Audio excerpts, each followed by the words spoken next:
ibihe byiza cyane bakunzi ba Real Vibe nk'ibisanzwe nge nitwa Eric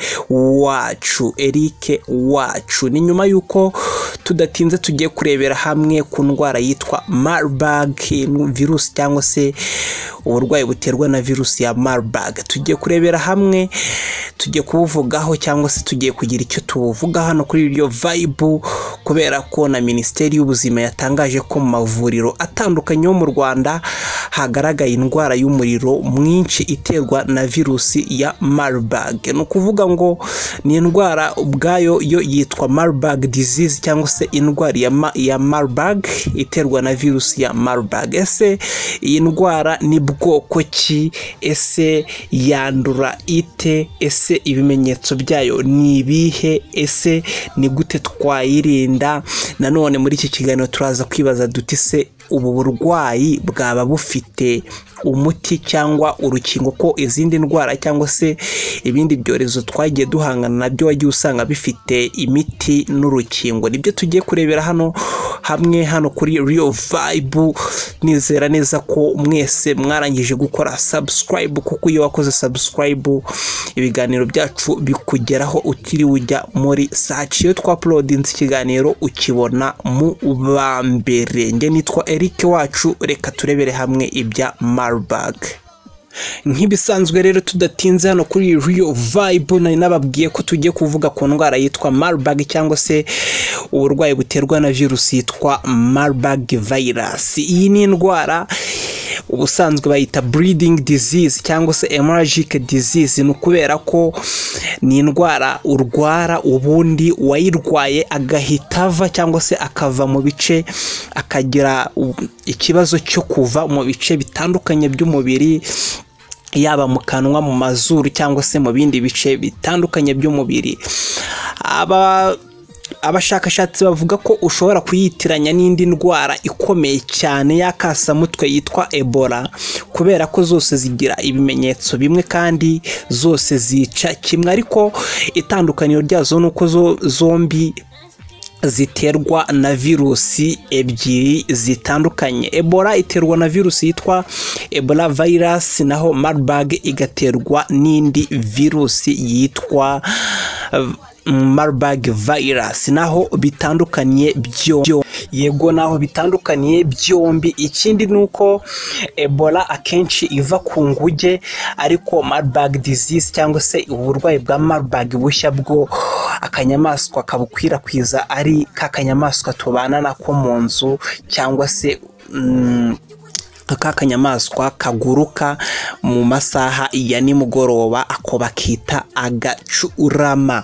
Ese iyi Marburg umuntu wayanduye cyangwa se mbere yuko tujya ku bimenyetso byayo, ese umuntu ashobora kuyandura ute? Nta kundi kuntu ushobora kwandura iyi ndwara usibye kuyandurira mu maraso ndetse no mu matembabuzi, cyangwa se gukora ku bikoresho byakoreshejweho n'umuntu wanduye Marburg disease cyangwa se wanduye ubwo burwayi bwa Marburg. Ushobora gukora ku bikoresho bye mu gihe wakoze ku bikoresho, ku myambaro yambara, ku gitanda yarayeho, cyangwa se ku bikoresho bamukoresheje bamuvura.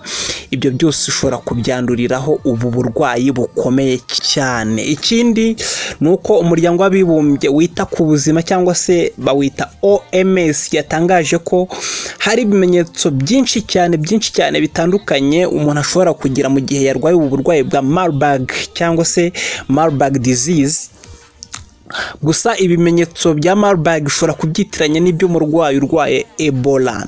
Ntabwo ushobora kubitandukanya kuko byose birasa. Gusa wumvishe neza ko ari indwara ebyiri zitandukanye, kubera ko na virusi zizitera zitandukanye. OMS ivuga ko ibimenyetso by'izi ndwara cyangwa se by'iyi ndwara ya Marburg bishobora kugaragara hagati y'iminsi 2 ndetse na 21. Ibyo bimenyetso ni nko kuribwa umutwe, kuribwa mu ngingo, kuruka ndetse no kuribwa mu nda, ukagira n'icyo bita abdominal cramps. Ni kwa kundi umuntu aribwa ukagira ngo ni ikintu kiri kumukatagura mu nda. Icyanyuma ari nacyo rurangiza, umuntu urwaye uburwayi bwa Marburg agira icyo bita internal hemorrhaging cyangwa se internal bleeding. Internal bleeding ni ukuvira mu nda, kubera ko iyi virusi igenda ni ukuviramo imbere mu mubiri, kubera ko iyi virusi igenda igacagagura inyama cyangwa se ibice by'umubiri byo mu mubiri by'umubiri mo imbere, bityo yamara kubicagagura umuntu agatangira kuva cyane, umuntu arava cyane akaviramo imbere akaviramo inyuma, yaba impyiko, umwijima cyangwa se izindi nyama zoroheje zo mu mubiri cyangwa n'umutima, hatangira kuba guturika k'udutsi, umuntu agatangira kuviramo imbere mu mubiri. Ari nayo mpamvu, kubera ko OMS ivuga ko iyi ndwara kugeza uyu munsi nta muti nta n'urukingo, bityo rero iyo bagiye kuvura umuntu urwaye iki cyorezo cyangwa se urwaye iyi ndwara ya Marburg bavura ibimenyetso bavura rero bacungana nabyo cyane, bacungana n'umuvuduko w'umuntu cyangwa se ikindi bacungana nacyo ni ubushyuhe cyangwa se ibipimo by'ubushyuhe cyangwa se ibipimo by'umuriro w'umubiri, kubera ko umuntu urwaye iyi ndwara agira umuriro mwinshi cyane akava cyane, bityo bikaba byamushyira muri shoke, kubera ko aba yagiye atakaza amaraso menshi muri kwa kuva. Rero nta kindi kintu bakora usibye kujya bahahereza umuntu serumu, bagacungana nuko wa muriro utaza gutera ibindi bibazo bikomeye mu mubiri we bitandukanye biterwa n'umubiri no kwiyongera k'umuriro mu mubiri. Bityo rero kugeza uyu munsi cyangwa se kugeza aka kanya nta rukingo nta muti wavuga uti umuntu warwaye Marburg cyangwa se umuntu wafashweho n'ubu burwayi bwa Marburg yaza kuvuzwa cyangwa se ngo bamwiteho bakoresheje imiti runaka cyangwa se inkingo runaka. OMS ivuga ko hagati ya 88 na 90 y'abantu barwaye ubu burwayi cyangwa se barwaye ubu burwayi bwa Marburg bose barapfa. No kuvuga ngo muramutse mwanduye iki cyorezo muri abantu 100, byanga bikunda abantu 88 muri abo bantu 100 bahasiga umubiri. Ni uburwayi bukomeye cyane bwo kwitondera cyangwa se bwo kwitwararika.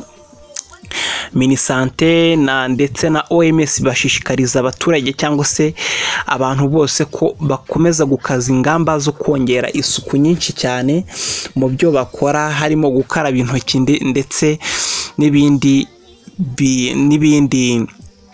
n'ibindi bizashyirwaho n'inzego z'ubuzima byo kubahirizwa kugira ngo iki cyorezo gikomeze gihashywe kandi gikurikiranwe mu Rwanda.